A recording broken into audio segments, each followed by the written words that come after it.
I had big plans to think of a good art video for this week, and I didn't. So I ended up the other night watching The Last Unicorn and doodling and filling up a sketch spread while I watched. And I did it only with my pen, because that's usually how I, sketch and draw on my own time.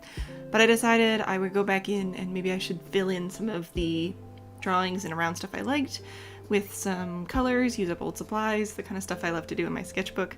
And originally, I recorded an entire, draw along with me thing. And then I realized I didn't want to edit a 30-minute video, and also I just prattled on a lot. So you get a voiceover and some highlights. So The Last Unicorn is one of my favorite films, books, everything of all time. So it's a really fun one to draw along to. And when I was working on the sketch spread, I started out drawing Amalthea because I'm really comfortable with her. I thought she'd be a fun thing to start with, and filled in other characters as they came on the screen, came through and had interesting lines, filled in spaces with that, sort of just went all out enjoying myself and just drawing what I felt like every time something came on screen. And this was actually one of the ways I learned to start filling out sketch spreads this way. I used to do sketchbooks with just a single drawing on each page, maybe something else around the edges here and there, or when I was younger in high school, I just drew on loose leaf paper, but again it was one thing per page. I didn't fill stuff out the way I do now, and it took a while to kind of get to that point where I did that, because at the time I wasn't selling art, I wasn't making finalized pieces, I was just drawing, for fun, for hobby, whatever. And because when I was a teenager especially, you weren't really using social media to share your art, because it just wasn't really a thing yet. We had MySpace and Facebook was starting out, but you didn't share your art on there so much. It was mostly music.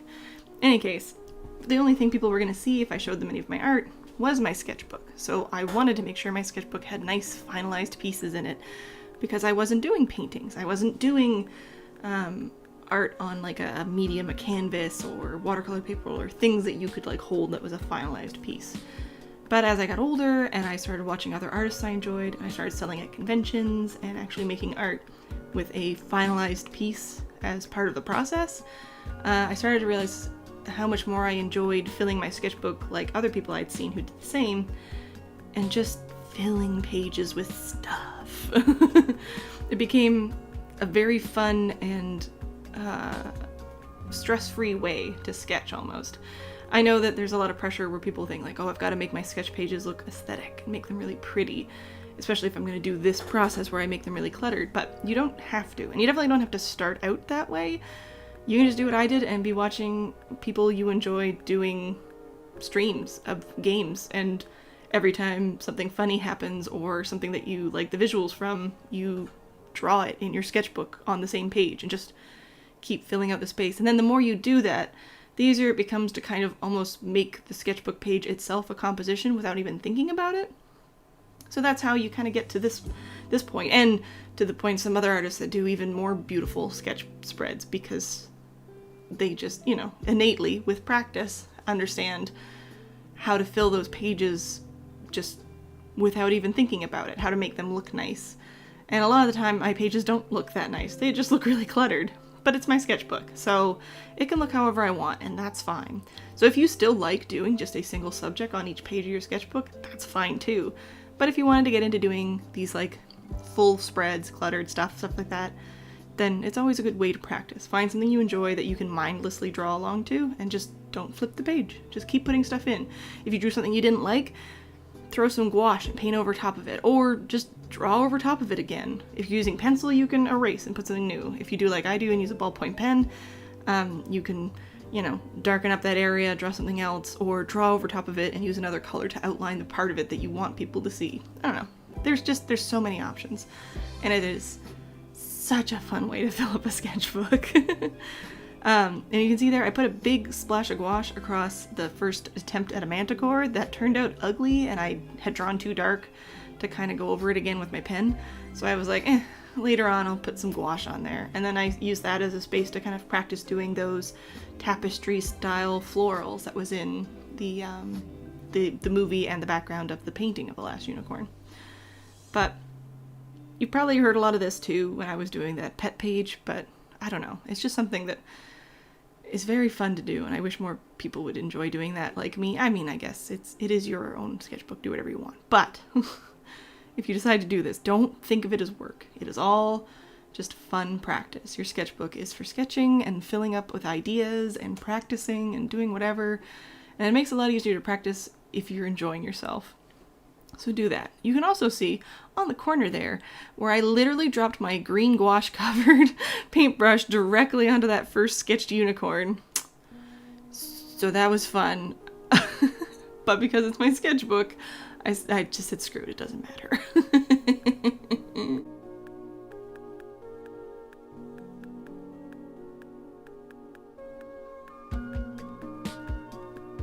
Another thing that really helped me with doing sketchbook spreads like this, getting a lot looser, being more, having more fun, being less structured with my sketching, and making things just a little easier and nicer and more enjoyable was honestly sketching in ballpoint pen.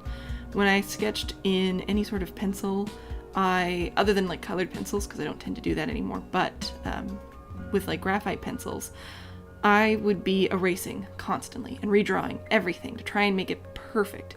And instead of just like focusing on the general shape or finding what I liked about what I had sketched and trying again, I was just focusing so hard on making it perfect right from the beginning. So sketching in a ballpoint pen or a multi-liner or something that can't be picked back up again really helped me with being looser and having a lot more fun building off of shapes and movement instead of just trying to get every single line absolutely perfect. It's something I struggle with digitally now too. I will spend a lot of time hitting Control-Z and trying to get those lines perfect when I do digitally, while traditionally I'll have a lot more fun and embrace my mistakes and find ways to either work them in or find creative ways to disguise them if I have them. So working with ballpoint pen definitely is a bonus for me. You don't have to do that either, but anyways. So I hope you enjoyed watching me paint away at this little sketch spread of my favorite everything, The Last Unicorn. I have a Patreon, so you can join that and support me, get stickers or postcards and all that other fun stuff. That's in the description. I also have a shop full of stickers. That's in the description. And if you have any questions or tips that you want to hear about how to fill up a sketch spread, just leave them in the comments below. Maybe I'll make another video. I may just answer them in the comments. Who knows? We'll see. That's what the future holds. Anyways, I'm gonna go drink some coffee now. I'm very tired. I'll talk to you later. Thanks for watching. Bye!